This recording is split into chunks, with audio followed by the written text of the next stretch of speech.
Today, I want to show you how to turn cold investor contacts into warm relationships, because most of us aren't lucky enough to have a large network of high net worth individuals ready to write us a check. But we know that warm connections are far more likely to invest than cold contacts.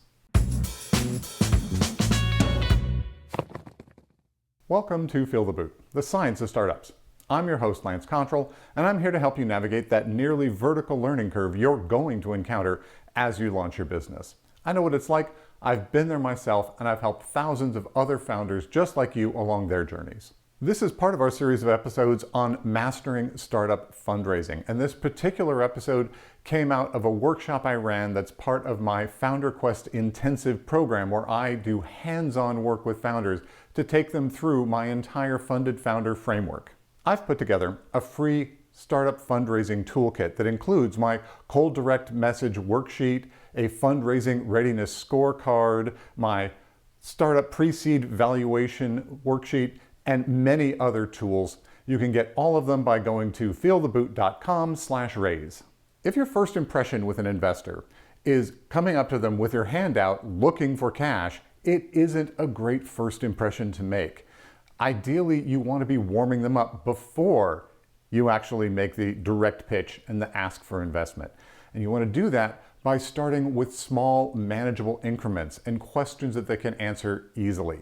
Now, this entire process is pretty labor intensive, so you'll want to reserve this for your highest probability and highest value prospects, not across every investor in your list of hundreds that you're going to be contacting. The first and lowest impact step is to start interacting with these investors on social media platforms that they're active on. So start off with like or follow their profiles, read the things that they're posting, like the posts that they're making, potentially respond in the comments if you've got something valuable to say.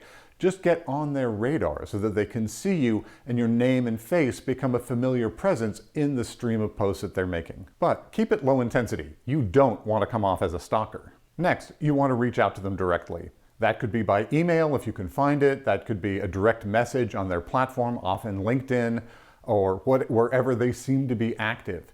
But you're not, again, asking for money. In this case, you want to ask a question, and that question needs to be specific to them, a real question you have, and something that they can answer very quickly, ideally in under a minute, directly as a response message back to you. But you're not asking for a phone call. You're certainly not asking to pick their brains. People hate to be asked if someone can come and pick their brain.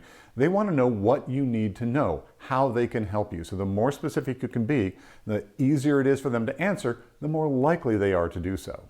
If they respond with an answer, you can then immediately ask follow-up questions, or in a week or so, ask another question of a similar type. Again, things that are very easy for them to answer quickly, without research and without having to spend any other time. Once you've had a couple of these micro interactions, it's perfectly acceptable to request permission to put them on your investor update emails, which you should be sending, and there's an entire video I've done on that, and I'll put the link up there.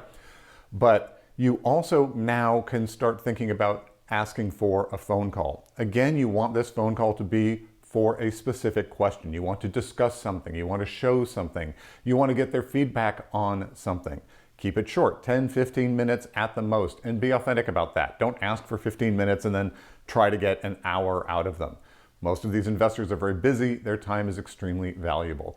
But the more concrete you can make it, the more they can see that answering this question for you will be helpful, the more likely they are to agree to do it. Once you're on that call, or if they won't give you a call, once you've had several of these exchanges going on through email or messages, this is a good time to start asking them about their investment thesis and specific criteria. You want to understand whether you're a prospect for them as early as you possibly can. And if you're doing this process, you've probably got a fair amount of confidence that you are, because you've done the research before you chose to start this outreach.